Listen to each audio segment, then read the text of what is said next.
റഹീം, ഈ പാലക്കാട് എന്ന് പറയുന്ന ഈ നമ്മുടെ കരിമ്പന പട്ടകളിൽ കാറ്റ് പിടിക്കുമ്പോഴത്തേക്കും നമ്മൾ സാഹിത്യത്തിലൊക്കെ പറയുമല്ലോ, ഇവിടെ ആരൊക്കെ തമ്മിലാണ് മത്സരം? ഇവിടെ മത്സരം ഇടതുപക്ഷ ജനാധിപത്യ മുന്നണിയും ഐക്യ ജനാധിപത്യ മുന്നണിയും LDFും UDFും തമ്മിലാണ് മത്സരം.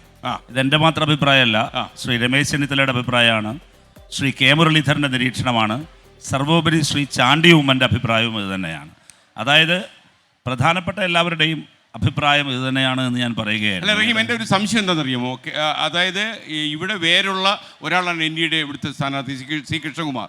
അപ്പോൾ അവർ പറയപ്പെടുന്നത് യഥാർത്ഥത്തിൽ LDF ഈ മത്സര രംഗത്തില്ല, അവരും UDFും തമ്മിലാണ് മത്സരമെന്ന് അവരുടെ അവകാശവാദം ഓൾറെഡി പാലക്കാട് മണ്ഡലത്തിലുണ്ട്. അപ്പോഴാണ് റഹീം MP ഇങ്ങനെ അവകാശവാദം ഉന്നയിക്കുന്നത്. അദ്ദേഹം ഇവിടെ തന്നെയുള്ള ആളാണ്, അതുകൊണ്ട് തന്നെ അദ്ദേഹം എവിടെ നിന്ന് തുടങ്ങിയെന്നും ഇപ്പോഴെവിടെ എത്തിയെന്നും അദ്ദേഹത്തിൻ്റെ സമ്പാദ്യം എന്തായിരുന്നുവെന്നും ഇപ്പോഴെത്രമാത്രം സമ്പാദ്യമാണെന്നൊക്കെ ഈ നാട്ടുകാർക്ക് നന്നായിട്ട് അറിയാവുന്ന കാര്യമാണ്. ഒരു കാരണവശാലും, അതായത് വളരെ ലളിതമാണ്, ഈ മുനിസിപ്പാലിറ്റി നേരെ ഭരിക്കാൻ അറിയാത്തവർക്ക് എങ്ങനെയാണ് MLA-ഷിപ്പ് കൊടുക്കേണ്ടത് എന്നുള്ളതാണ് പാലക്കാട്ടുകാരുടെ മുമ്പിലെ ചോദ്യം.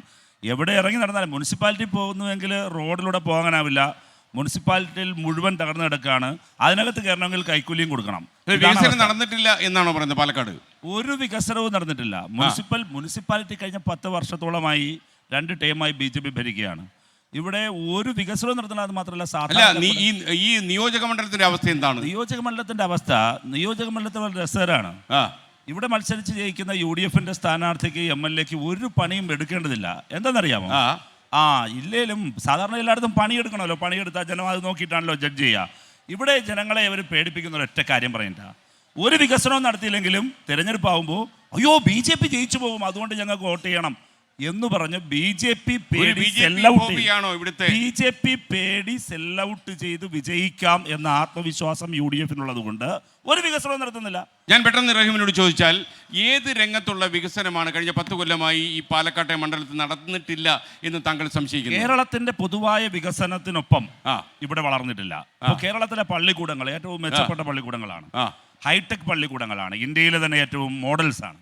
ഇപ്പൊ ഇവിടെ ടൗണിലുള്ള പള്ളിക്കൂടങ്ങളുണ്ട്, ആ പള്ളിക്കൂടങ്ങളൊന്നും അങ്ങനെ വളർന്നിട്ടില്ല. അത് മാത്രമല്ല, മോയൻ സ്കൂളിൽ വളരെ വളരെ മോശപ്പെട്ട, അന്വേഷണം നടത്തിയാൽ MLA തന്നെ അകത്ത് പോകുന്ന വിധമുള്ള വളരെ മോശപ്പെട്ട പ്രവണതയാണ് അവിടെ കാണിച്ചു വെച്ചിരിക്കുന്നത്. ഞാൻ അതിന് മറ്റു വിശദാംശങ്ങളിലേക്ക് പോകുന്നില്ല, പേഴ്സണൽ ബ്ലെയിമിങ്ങിലേക്ക് പോകുന്നില്ല. ഒരു വികസനവും നടന്നില്ല. ഇപ്പോൾ ഉദാഹരണം പറയാം, ഈ കേരളത്തിൽ ടൗൺ ഹാൾ ഇല്ലാത്ത ഏക ടൗണ് ഈ പാലക്കാട് മുനിസിപ്പാലിറ്റിയാണ്. പാലക്കാട് ടൗൺ ഹാൾ പൊളിച്ചിട്ടൊക്കെയാണ്. ഇൻഡോർ സ്റ്റേഡിയം, ഇവിടെ സ്പോർട്സിൽ ഒരുപാട് താല്പര്യമുള്ള ഒരു വലിയ വിഭാഗമുണ്ട്. ആ സ്പോർട്സിന് ആവശ്യമായിട്ടുള്ള എന്തെങ്കിലും ഒരു വികസനം, ഒരു ഇൻഫ്രാസ്ട്രക്ചർ ഡെവലപ്മെൻറ്റ് നടത്തിയിട്ടില്ല. സമീപകാലത്ത് കേരളത്തിൽ കഴിഞ്ഞ 10 വർഷത്തിനിടയിൽ ഉണ്ടായ ഏറ്റവും നല്ല ഡെവലപ്മെൻറ്റും ഗ്രോത്തും ടൂറിസത്തിലാണ്. ടൂറിസമാണ് നമ്മുടെ ഭാവിയിലെ ബ്രെഡ് ആൻഡ് ബട്ടർ. ഇപ്പോൾ തമിഴ്നാടുമായി ബന്ധപ്പെട്ട് ഒരുപാട് ടൂറിസം സാധ്യതകളുണ്ട്, പിൽഗ്രിം ടൂറിസത്തിൻ്റെ ഒരുപാട് സാധ്യതകളുണ്ട്. ആ സാധ്യതകളെല്ലാം ഇവിടെ നമുക്ക് ടൂറിസ്റ്റ് ഹബ്ബാക്കി മാറ്റാം. ഒരു തരത്തിലും ചെയ്തിട്ടില്ല. ഇങ്ങനെ ചുരുക്കി പറഞ്ഞാൽ, രാത്രികാലത്ത് പാലക്കാട് പട്ടണത്തിൽ ഇറങ്ങി നിന്നാൽ പരസ്പരം കാണണമെങ്കിൽ മൊബൈൽ ഫോണിൻ്റെ ടോർച്ച് അടിച്ച് നോക്കേണ്ട ഗതികേടിലേക്ക് എത്തിച്ചേർന്നിരിക്കുകയാണ്. അത്ര ഇരുട്ടാണ്. ഞാനൊരു കാര്യം, ഞാൻ റഹീമിലേക്ക് വരാം. ജ്യോതികുമാർ ചാമക്കാല, താങ്കൾ ഇപ്പോൾ കോൺഗ്രസിൻ്റെ അമരത്ത് പാലക്കാട് പ്രവർത്തന സജീവതയിലാണെന്ന് ഞാൻ മനസ്സിലാക്കുന്നു. ഇപ്പോൾ ഈ കഴിഞ്ഞ 10 കൊല്ലമായി UDF ഭരിക്കുകയാണ് പാലക്കാട് മണ്ഡലം. ഷാഫി വടകരയ്ക്ക് ചേക്കേറിയതുകൊണ്ടാണ് ഇങ്ങനൊരു തെരഞ്ഞെടുപ്പ് തന്നെ ഇവിടെ ആവശ്യം വന്നത്. അടിച്ചേൽപ്പിച്ച തെരഞ്ഞെടുപ്പ് എന്നൊക്കെ ആദ്യം മുതലേ തന്നെ ആളുകൾ പറയുന്നത് കേട്ടു. ജ്യോതികുമാർ, ഈ വികസന കാര്യത്തിൽ പ്രത്യേക ഒരു municipal stadium, municipal town hall പോലും ഇല്ലാത്ത ഒരു മണ്ഡലമായി വളർച്ചയുടെ കാര്യത്തിൽ മുരടിപ്പ് അനുഭവപ്പെടുന്ന ഒരു നിയോജക മണ്ഡലമാണ് പാലക്കാട് എന്നുള്ള ബേസിക്കായിട്ട് റഹീം ഉയർത്തുന്ന ആരോപണത്തെ താങ്കൾ എങ്ങനെയാണ് പ്രതിരോധിക്കാൻ പോകുന്നത്? ഒരു തെരഞ്ഞെടുപ്പിൽ തുടർച്ചയായി 3-ാം സ്ഥാനത്ത് നിൽക്കുന്ന പാർട്ടിക്ക് അല്ലെങ്കിൽ മുന്നണിക്ക് ഇതിനപ്പുറത്തേക്ക് എന്താ പറയാൻ കഴിയുക? അല്ല, അവര് പറയുന്നത് നിങ്ങൾ തമ്മിലാ മത്സരം. ഞാൻ പറയാം, ഞാൻ അതിലേക്കാ വരുന്നത്. നമ്മൾ 1 by 1 ആയിട്ട് പോയിന്റ് എടുത്തു പോവാം. അദ്ദേഹത്തോട് ആദ്യം ചോദിച്ചത് ഇവിടെ ആരൊക്കെ തമ്മിലാണ് മത്സരമെന്നാണ്. അദ്ദേഹം പറഞ്ഞത് UDFും LDFും തമ്മിലാണെന്നാണ്. അത് സ്ഥാപിക്കാൻ അദ്ദേഹം കൂട്ടുപിടിക്കുന്നത് ശ്രീ കെ മുരളീധരനെയും ശ്രീ രമേശ് ചെന്നിത്തലയും അതുപോലെ ശ്രീ നമ്മുടെ ചാണ്ടി ഉമ്മനെയും ഒക്കെയാണ്. അതിൽ പോലും ആത്മവിശ്വാസമല്ല, അതിന് പോലും ഞങ്ങളുടെ ഒരു സപ്പോർട്ട് വേണം എന്നിരിക്കെ ഞാൻ അതിന് അപ്പുറത്തേക്ക് ഒന്നും പറയുന്നില്ല. കാരണം 2011 മുതൽ, താങ്കൾ പറഞ്ഞ ശരിയല്ല, 13 വർഷമായി, 14 വർഷത്തോളമായി ഇവിടെ MLA ഷാഫി പറമ്പിലാണ്. അപ്പോൾ 2011 മുതൽ ഈ നിയോജകമണ്ഡലത്തിലെ വോട്ട് ഷെയർ നോക്കിയാൽ, അതിനു മുമ്പ് 2006 ശ്രീ KK ദിവാരം വിജയിച്ച CPM വിജയിച്ച മത്സരമാണ്. 2011 മുതൽ തുടർച്ചയായി കോൺഗ്രസിൻ്റെ അല്ലെങ്കിൽ UDFിൻ്റെ വോട്ട് ഷെയർ അതുപോലെ നിലനിൽക്കുന്നുണ്ട്. ശ്രീ ഇ ശ്രീധരനെ പോലെ എല്ലാവരും ആദരിക്കുന്ന ഒരു നേതാവ് വന്നപ്പോൾ മാത്രമാണ് ഞങ്ങൾക്കൊരു 4% ഷെയർ കുറഞ്ഞിട്ടുള്ളത്. എന്നാൽ LDF-നെ സംബന്ധിച്ച് 35% വോട്ട് ഷെയർ ഉണ്ടായിരുന്ന 2011 ഉണ്ടായിരുന്നത് പിന്നീട് 30 കുറഞ്ഞു. അടുത്ത തെരഞ്ഞെടുപ്പായപ്പോൾ 25 നിൽക്കുകയാണ്. അപ്പോൾ ഓരോ തിരഞ്ഞെടുപ്പ് കഴിയുമ്പോഴും 5% വീതം വോട്ട് ഷെയർ കുറഞ്ഞുകൊണ്ടിരിക്കുന്ന ഒരു മുന്നണി. ഏറ്റവും അവസാനം ഞാൻ അദ്ദേഹത്തെ ചലഞ്ച് ചെയ്യുക. ഏറ്റവും അവസാനം 2011 അദ്ദേഹത്തിൻ്റെ വോട്ട് ഷെയർ എന്ന് പറയുന്നത് 2021 വോട്ട് ഷെയർ 25%. അപ്പോൾ ആരൊക്കെ തമ്മിലാണ് മത്സരം? അപ്പോൾ ഞങ്ങൾ വളരെ കൃത്യമായി പറയുന്നു, ഇവിടെ 2ാം സ്ഥാനത്തിന് വേണ്ടിയുള്ള മത്സരം നടക്കട്ടെ. ഞങ്ങൾ ജയിച്ചു കഴിഞ്ഞു. അപ്പോൾ 2ാം സ്ഥാനത്തിന് വേണ്ടിയുള്ള മത്സരത്തിൽ ഇവിടുത്തെ കണക്കുകൾ സൂചിപ്പിക്കുന്നതും ഇവിടുത്തെ അടിയൊഴുക്കുകൾ സൂചിപ്പിക്കുന്നതും കോൺഗ്രസും BJP-യും തമ്മിലാണ് ഇപ്പോൾ മത്സരം നടന്നുകൊണ്ടിരിക്കുന്നത്. അത് പറയുന്നതിന് ഞങ്ങൾക്ക് യാതൊരു മടിയുമില്ല. നമ്മൾ സംസാരിക്കുമ്പോൾ റിയലിസ്റ്റിക്കായി സംസാരിക്കണ്ടേ. ഞങ്ങളും UDF-ഉം തമ്മിലാണ് മത്സരമെന്ന് LDF പറയുന്നതിന് ഒരു അടിസ്ഥാനം ഉണ്ടാകണ്ടേ. ഇവിടെ മുഖ്യമന്ത്രി 2 ദിവസം വന്ന് സംസാരിച്ചതുകൊണ്ടോ MLA-മാർ ഇവിടെ ക്യാമ്പ് ചെയ്തതുകൊണ്ടോ മാത്രം വോട്ടർമാർ അവർ വോട്ട് ചെയ്യില്ലല്ലോ. നമ്മുടെ ഒരു നിയോജക മണ്ഡലത്തിലെ വിലയിരുത്തുമ്പോൾ വസ്തുതാപരമായി വിലയിരുത്തണ്ടേ. എന്നെ കേൾക്കുന്ന പ്രേക്ഷകരുണ്ടല്ലോ. ഞാൻ പറഞ്ഞത് ഞാൻ എന്തുകൊണ്ടാണ് സ്റ്റാറ്റിക്സ് ഇവിടെ അവതരിപ്പിച്ചത്?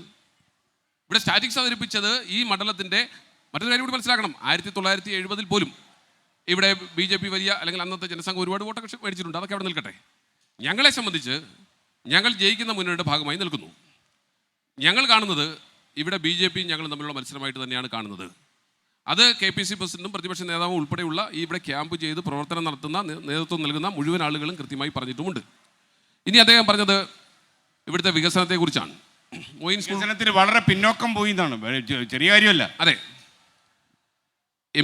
MLA സംബന്ധിച്ച് പണിയെടുക്കേണ്ട, BJP ജയിക്കാൻ സാധ്യതയുണ്ട്, അതുകൊണ്ട് ഞാൻ തന്നെ അങ്ങ് ജയിച്ചോളും എന്ന് ഭീഷണി കൊടുത്താൽ മതി എന്നാണ് അദ്ദേഹം പറയുന്നത്. പണിയെടുക്കാൻ നടക്കാൻ പറ്റുന്ന ജനപ്രതിനിധികൾ ഞാൻ വേണേൽ തൊട്ട് കാണിക്കാം. കാരണം അദ്ദേഹം രാജ്യസഭയിലായോണ്ട് അദ്ദേഹത്തിന് വേറെ നിയമങ്ങളൊന്നും നോക്കണ്ട. ഏതായാലും ഇവിടെ 3 തവണ ശ്രീ ഷാഫി പറമ്പിൽ ജയിച്ചപ്പോൾ ഇത്തരത്തിലുള്ള ആരോപണങ്ങൾ അല്ലെങ്കിൽ ഇവിടെ വികസനമില്ലാതെയാണ് അദ്ദേഹം ജയിച്ചുകൊണ്ടിരിക്കുന്നത് എന്നൊക്കെ തുടർച്ചയായി പറഞ്ഞാൽ അത് ഷാഫിയെ അപമാനിക്കലല്ല, ഈ പാലക്കാട്ടെ വോട്ടർമാരെ അപമാനിക്കലാണ്. പാലക്കാട്ടെ വോട്ടർമാരെ സംബന്ധിച്ച് അവർ ഓരോ തിരഞ്ഞെടുപ്പിലും അതിന് മുമ്പ് അദ്ദേഹം നടത്തിയിട്ടുള്ള സേവനം, ആദ്യം വന്നപ്പോൾ സ്വാഭാവികമായിട്ടും KS-ന്റെ പ്രസിഡന്റാണ്, ചെറുപ്പക്കാരനാണ്, കൊച്ചു പയ്യനാണ്, അദ്ദേഹത്തിന് വോട്ട് ചെയ്തു, അദ്ദേഹം ജയിച്ചു, അങ്ങനെ വേണേൽ കണക്കാക്കാം. എന്നാൽ അതിനുശേഷം 2016 തെരഞ്ഞെടുപ്പിലും 2021 തെരഞ്ഞെടുപ്പിലും അദ്ദേഹം ഓരോ 5 വർഷവും നടത്തിയിട്ടുള്ള വികസന കാര്യങ്ങളെ സംബന്ധിച്ച് അച്ചടിച്ച് വിതരണം ചെയ്ത് വോട്ടർമാരുടെ സമക്ഷം വന്ന് അവരുടെ മുന്നിൽ കാര്യങ്ങൾ അവതരിപ്പിച്ച് അവരുടെ പിന്തുണയിലാണ് ജയിച്ചിട്ടുള്ളത്. അങ്ങനെ ജയിക്കുമ്പോൾ ഒറ്റ മിനിറ്റ് ഞാൻ പറഞ്ഞ അങ്ങനെ ജയിക്കുമ്പോൾ അങ്ങനെയുള്ള വിജയത്തെ ഒന്നും ചെയ്യാതെ ജയിക്കുന്ന വിജയമായി കണക്കാക്കുക എന്ന് പറഞ്ഞാൽ പാലക്കാട്ടെ വോട്ടർമാരെയാണ് അപമാനിക്കുന്നത് എന്നാണ് എൻ്റെ വ്യക്തിപരമായ അഭിപ്രായം.